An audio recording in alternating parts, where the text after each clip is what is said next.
Hope you guys are having a good Friday morning. You know who it is, your boy Savar Matner. Look, guys, this Sunday live stream is going to be anime dedicated. Couple of reactions in there, but we're going to tackle the Aizen Yawowich, Yubaha. His name has been pronounced in so many different ways, depending on what language you are listening to the Bleach on. So we're going to tackle that this upcoming Sunday. Review this last Geekdom chapter review. He actually said that Dragon Ball Super stinks as of now. Geekdom words, not mine. And there's some other goodies gonna be coming in the pipe on that live stream. But it's gonna be mainly for my anime guys that's been watching. Hey, I see I crossed over the 700 sub threshold. I know it might be too soon to celebrate, but I'm glad you guys are subbing. I'm glad you guys are giving my channel a chance, and we're gonna continue to grow over here, do great things, and talk about any and every fucking topic that might tickle you guys' fancy over here. So welcome to the channel, and lay back, shoot the shit, blunt, direct. No matter how big I get or how small I stay, you get what you get out of me. Now, this is a real quick video. As you guys know, I took my car out yesterday, did some data logging, and I'm trying to figure out what's causing the knock issue. Now, I kind of narrowed it down. I think I know what's going on, and this is just basic mechanics and just doing my research and talking to some guys on the Mustang forums and everything. So you guys know I just put a new transmission in the car, the MTA2 D4. So it had a refresh after the 2018 era because of a lot of weak links in the transmission. Now, you guys know I opted to put the Tremec in there, and a couple of days before the install, Ford Performance reached out to me because they see me ordering parts and every fucking goddamn thing for the conversion, and basically told me, based on my car, that yes, the Tremec would fit, yes, it would go in there, it's a damn good transmission, but I wouldn't have no reverse lights, and that's my daily driver. You won't pass inspection, so I had to opt out of that, send everything back. I lost a couple of $1,000 on the deal for shipping and handling, sending parts back. Well, I ain't said a couple thousand, but close to $1,000 shipping and handling, especially on that Tremec transmission, sending it back to Lincoln, Nebraska. It was like $800. I had to pay for the shipping here and shipping back. So, but long story short, I put the Barton door shifter on there. You guys know I'm running the McLeod RXT 1000 right after clutch. And in the video, I pinned it yesterday on my comment section. I forgot to let you guys know. I run the IFC's 1000 fuel injectors with the Vortex booster pump, and I got the NGK spark plugs gapped at 0.028, right? I did all that myself. I put everything in that car myself. The tune came from Lon. Alex tuned it at Lon, and so, but all the mods, besides putting the clutch on and the new transmission, the Barton short throw, having that installed with the new transmission and the resonator delete on my car, all the mods that I mentioned yesterday, minus them, I put in myself. And so, you know, it's a good bang for your buck. The ESS kick's a good bang for your buck. But back to the main topic at hand on what's going on. So I found that if I shift my car at about 65 to 6,700 RPMs, right, that the car doesn't pull time, and if it does, it's very, very minute. Very, very, very, very minute. And talking to a lot of guys in the forums, they told me that's probably the clutch issue. It's the clutch. The material in that clutch is very aggressive, and so as such, it could be causing some issues with the clutch and the trans and the way that those things intertwine, and the way that the power is getting to the tires. The power is probably getting to the tires, and you got the stability control that might be kicking on that could be cutting the fueling so you won't spin. You won't spin out. That's one option. Number two, that the vibrations that clutch could be causing, and I doubt that it's this, but you know, the clutch is attached to the back of the engine block via the flywheel, via the pressure plate, all that good stuff is attached to the back of the engine block. That's what turns the engine. That's what revs and turn, you know, everything, your piston rods and crankshaft, the timing change, you know, the oil pump gears attached to that crank sprocket that runs to the back where your flywheels at. So that turns all of that, right? So you could be having some issues there from what I read in the forum that could be causing SS vibration, under boost. That could be because the clutch is so aggressive. Hey, shaking your goddamn, you know, knock sensors. Because if it were my oil catch cans, it'll be a constant thing, even if I'm not in full boost. So, you know, with the centrifugal supercharger, any supercharger, you're going to notice a lot more power. Rather it's not as great as you think with centrifugal down low compared to a Whipple. You're under boost. It's on a constant belt. Now I have a boost gauge in my car, and this is the topic that I read in the forum too that people don't understand. Your car is seeing boost instantly, right? The centrifugal supercharger build boost through RPM, and they really don't shine until you get up in RPM, right? That's just the way that it is, right? Because the way that the torque is delivered, right? Horsepower is going to rise as the boost pressure rises, but the torque is different. The torque is linear. It's like NA. That's just the way that it is because it's not mounted to the top of your engine like a, positive displacement supercharger, like a root style system, like the Hellcats have on theirs, or the Camaro, the ZR1s, or the Corvettes, right? That power is forced right into the top of the pistons, right on top of the fucking engine. So it's making a lot of torque down low, but it's the same principle. You build RPM as you go. Unless you have an electric boost gauge in your car, you're not going to see boost pressure on the mechanical gauge until you're under full load, because you have to be under full load for the boost gauge to kind of work. So guys say, well, I'm not seeing boost. Yeah, you probably seeing 1 pound or 2 pounds of boost at regular driving conditions. It's just you're not in the full boost. You're not in the full boost. That's why the car is a little more zippy off the line. If you're not full throttling it, you're not going to see the boost register in your car if you got a mechanical gauge like I do. You have to build that boost. You have to full throttle. Once that car get about 4,000 or 5,000 in my car, the boost gauge then will, it'll go up. It'll jump up. It'll tell me how much PSI that the engine is seeing under load. A lot of time I see 7,000 before I redline. I see it. So I know that the boost gauge works. So don't think that you guys are not seeing any boost if you have a mechanical boost gauge, because you're not seeing it as you accelerate. You're seeing boost instantly. You should know there's more torque and more power down low compared to your stock calibrations without the blower, without any type of supercharger, any nitrous, anything like that. You should see a significant difference down low. The car should feel a little more faster off the line, right? You can barely get on the gas, and it should feel more zippy. Not as zippy compared to a root style, blower, but it should still, or a Whipple, it should still feel fast. So, but back to the main point at hand. I just want to throw that out there too. I read that in the forum, and some guys, it kind of blew me that they think that they're not seeing boost. You're seeing instant boost. That's why turbo compared to superchargers, depending on your application, superchargers can whoop a turbo's ass, but with turbos, you can tune a turbo because it run off your exhaust manifold and your exhaust gases pretty much. You can manipulate that turbo to see a lot of torque down low because you build boost at 2,000. You can have it to where it comes on at 2,000, right?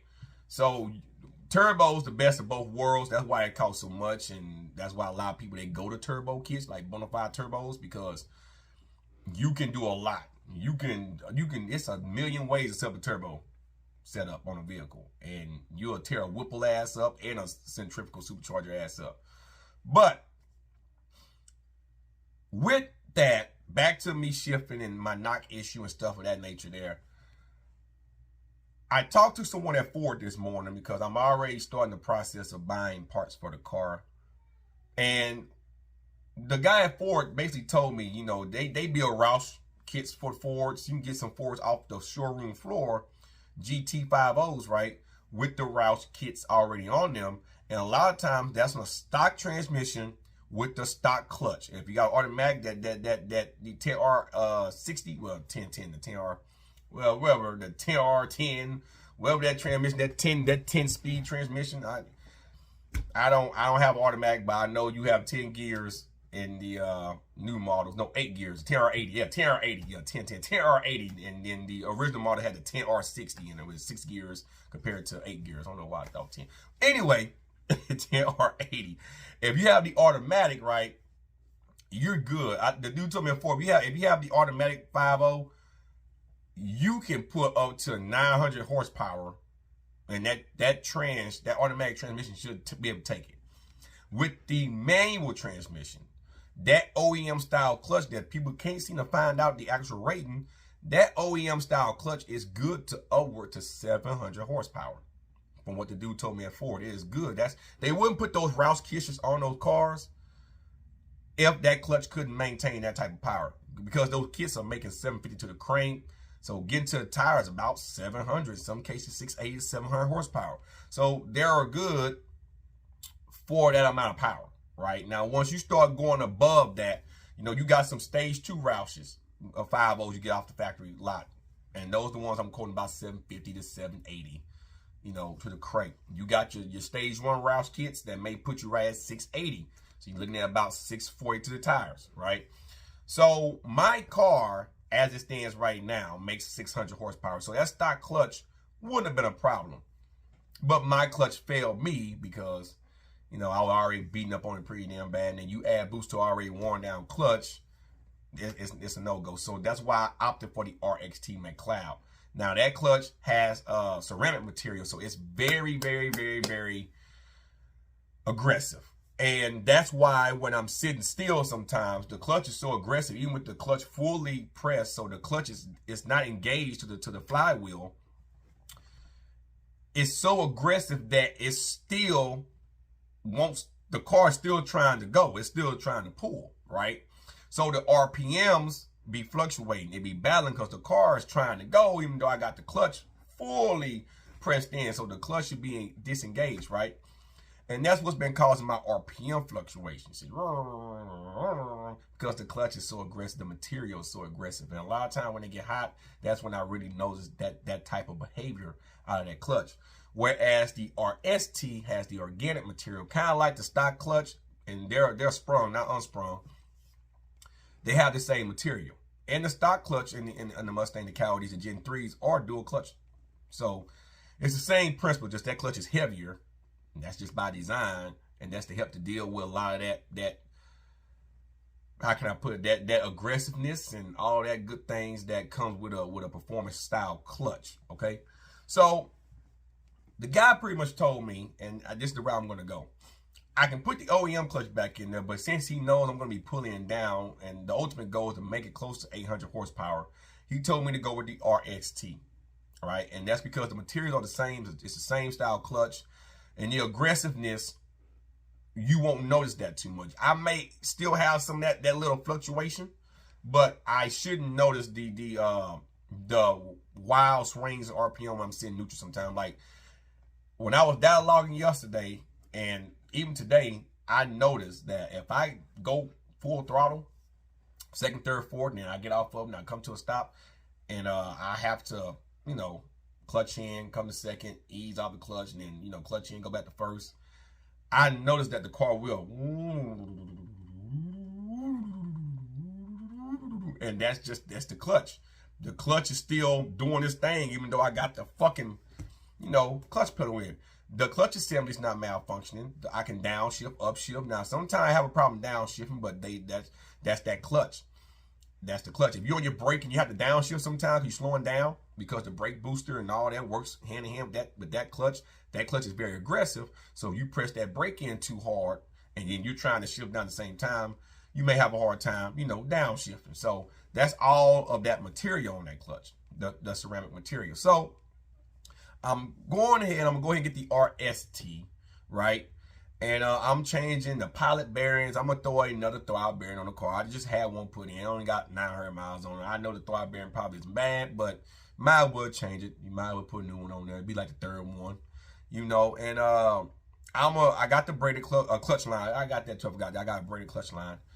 And I'm going to put all that on the car, and I'm going to have everything examined, you know, make sure the clutch is properly bled and all that. Then, of course, I'm going to break in the clutch. Now, they recommend 500 miles of in-town driving. I'm like this here with the clutch. I already like the transmission. Oh, you do about 500 miles and transmission be broken. I did almost 1,000 before I really started beating on it. So I'm going to do about the same with the clutch. Put a good 1,000 miles of in-town driving. Not highway because you're mainly in 5th and 6th gear. You want to do a lot of in-town driving to go through every gear. Now, as I put more miles on the clutch, like I did my transmission, I will slowly take the RPMs up to about 7,000 to 8,000. Well, not 8,000. I normally don't go that high, but about 7,000 per gear. And before you start to just mash it, what I normally do, I ease it all the way up as I'm driving. Sometimes at first I just hold the gas, just let it, just, you know, ease up, get off of it.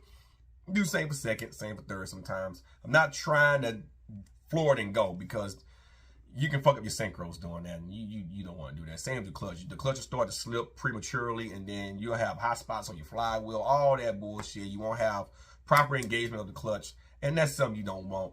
Especially now I'm gonna have to probably fork out another 2 G's for installation and all that fucking goddamn shit there, and I just got done forking out about $3,000 to $4,000 fucking dollars for everything else.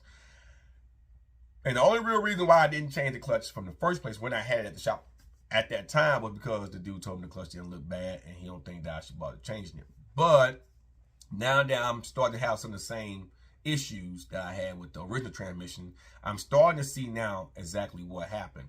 When you take that car up to 7,000, 7,500 with that type of clutch on it, and then you go to grab the gear, yes, that clutch, once it grips, it can shock the transmission, especially if the transmission ever has some weakness in it, and the synchros is spinning. If the clutch is spinning faster than the synchros, the transmission, it's a lot that can go wrong, right? Once that clutch engage and you're still high RPMs and all that has to travel through the transmission to the drive shaft and then out the half shaft to the tires to the axle, right? If that transmission is having any type of issue, the way that clutch clamps, the way it fucking grab gears, you'll blow the transmission up. And that's what happened with the last transmission. It really wasn't nothing wrong with it. It had some damage to the gears already. And once that, and which I didn't know, and some of the bearings and the trans were going bad, but that came from the clutch. If I would have known that, I wouldn't have done that, because the car would drive fine under normal conditions, but when I would start to floor it, I would notice different fucking things in that car. So, to alleviate all that, eliminate, however you want to say eliminate, I'm going to go to RXT because that material ain't that aggressive. So it's more smooth, rich engagement. And, you know, if I would have had the bend caliber transmission, and I wanted to get one of those, it was like $4,000, like stage 3, but they were on back order till damn near this time of the month. And, you know, my car failed. My transmission went out on the 6th of March. And when I contacted bend caliber, it was like 3 days after that. They were like, yeah, we're on backlog until now. This time of the month is when I would have got my transmission for that car shipped. And I couldn't wait that long with the rental car and all that. And you know, the Durango, putting gas in the rental car, the Durango, fuck all that, man. That's why I'm going to give me a truck. I'm going to have me a third vehicle parked outside here, probably by the end of the fucking year. But it's all about just knowing your bill. You can have a clutch. Now, if that clutch if that car would have been NA, right? Just NA, not so much of a power adder, you can probably get away with driving it. If I would have had a root style supercharger on the car, I probably could get away with driving it because the torque delivery and everything they gotta go hand in hand, right? But I advise having that type of clutch with that type of power on that stock trans. You know, you don't want to go that high unless your trans is built. Pretty much that's what the guy told me. If you got a built trans, then you can run that clutch. You can run it because the synchros, the gears inside that built up trans can deal with that type of shock.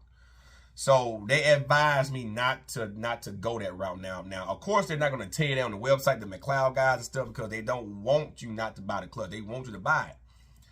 But it's not meant for something that's not going to be making 1,000 horsepower. It's not meant for the MT82, the stock trans. It's not meant for that. So a lot of you guys that forewarned me last year was correct. It's a trans killer if you're not careful. So if you're going to run the RXT, here's my advice, and say you're boosted. I wouldn't redline the car. I wouldn't redline it. I would shift the gears, you know, in a stick, not automatic. Automatic gonna do its own fucking thing. But I would shift the gears about 6,500. I will shift the gears, come out of it, man.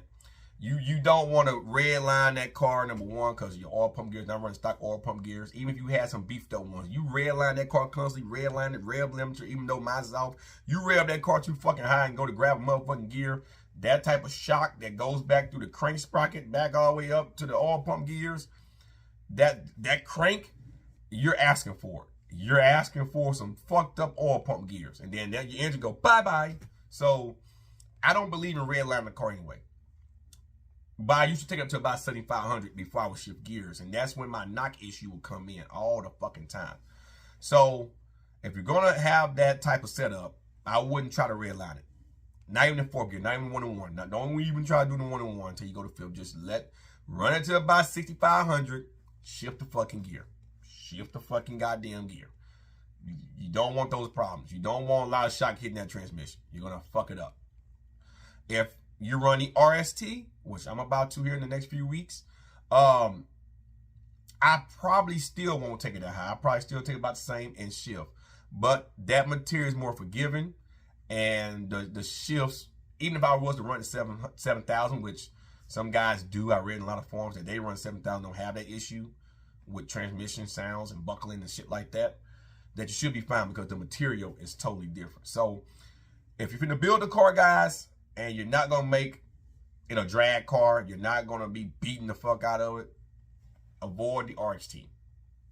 All right. Any clutch that's rated over 1,000 horsepower, you're not gonna be pushing 1,000 to the tires. And like I say, to push 1,000 to the tires, you gotta have a beefed up transmission in those cars. You start going past 800 to the tires, you're asking for a problem. So if you're not going to be building a Mustang to put over 1,000 horsepower to the tires, stay away from the RXT or any clutch that's rated for 1,000 and up. If you're going to be having a street front car, you want to bang gears on the highway because the organic material isn't going to hold up as well as the ceramic material if you're going to drag race it, because you're abusing the car down the fucking track a lot, right? So it's more forgiveness. It's going to be for street driving, a little bit of road, racing, or down, having some fun in Mexico.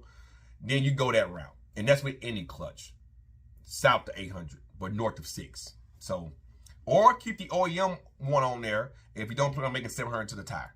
If you're going to make about 680, no more than 700, you should be fine with that clutch for a while. CJ Pony Parts on there. I seen their Mustang. They had been running stock clutch for a while before they opted for the RXT. Alejandro Flores, Alex, as you guys know, worked for Lund, who's been tuning my car. He had the stock MTA2 on his Mustang for a while before he swapped it out and put, I think, a Manic clutch in there a while back. I watched a how-to video on that, and that car was supercharged. So it's possible. You just got to know how to bang gears. So you don't have to just go out and buy a high-performance clutch. Ford, the dude at Ford told me, yeah, it can handle up to 700 easy. That's the way it is, but it's not the aggressive because it's sprung, it's not unsprung, so that's why you don't notice all the aggressiveness, the vibrations and all that stuff. That's why they make it so heavy. That's why Ford does what they do with those type of clutches. But trust me, they would be making supercharged Rouses if that clutch couldn't hold to the task. But he advised me what clutch to do, what to get, if that's how I'm going to do my build, and that's where I'm going to go. So now you guys are caught up. I'm not saying the RXT is a bad clutch. If I'm not beating it, driving it normally, once you got a first gear, it's an awesome clutch. It goes through the gears very good. But the moment you start beating on that clutch, it's overkill to the car. It's just too aggressive. So I'm not saying don't get it. If you want to get it, I'm just telling you, I don't want you to blow your transmission up or fucking do some oil pump gears, because it's a very, very, very, very, very aggressive clutch. It's mainly meant for the drag strip. So go RXT or whatever clutch manufacturer you prefer if your build is going to be south of 800, north of 6 with a supercharged or turbocharged or a Whipple charge, which is the same thing as boost, all boosted 5.0s, right? That'll be my advice. If you're going to make extreme power, then look at those performance clutches that can handle a beefed up transmission. Now you guys know. Hope you guys enjoy your weekend. I got some squatting to do. And on my fitness channel, I haven't uploaded a video yet because I'm getting ready to attempt 1,000 pounds. And no, not all at once on one lift. I'm going to do like a mock power lift meet here at my house.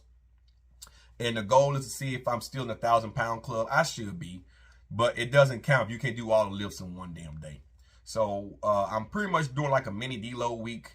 This week I did one last week. I worked out, but I didn't do too much. I'm still working out this week too, but I'm gonna take about 8 days off, and then that's when I'm gonna resume recording for my fitness channel. And it's just see if my strength is over 1,000 combined on squat, bench, and deadlift. And if so, then I'm going the right way, which I'm fairly confident that it is. You know, you don't want to even get into powerlifting, guys, if you're not even making over 1,000 on paper. It'd be just a waste of fucking time. So that's what's going on. That's why I haven't uploaded, what was that, week 8 and 9? This will be my week 9 of training, because I haven't really been training. I've been training, but nothing spectacular. So it'll resume next week with the 1,000-pound attempt. Combined lifts. So just want to give you guys a heads up on that for you guys have been following the fitness channel. But I hope you guys enjoy. See you guys Sunday for the anime live stream. It's going to be fun, some reactions, and you know, we're going to shoot the shit on some other things too, but mainly anime focus. So you anime geeks out there, come on, come chill, have a good Sunday with me, and I'll see you guys then. Have a good one. Peace.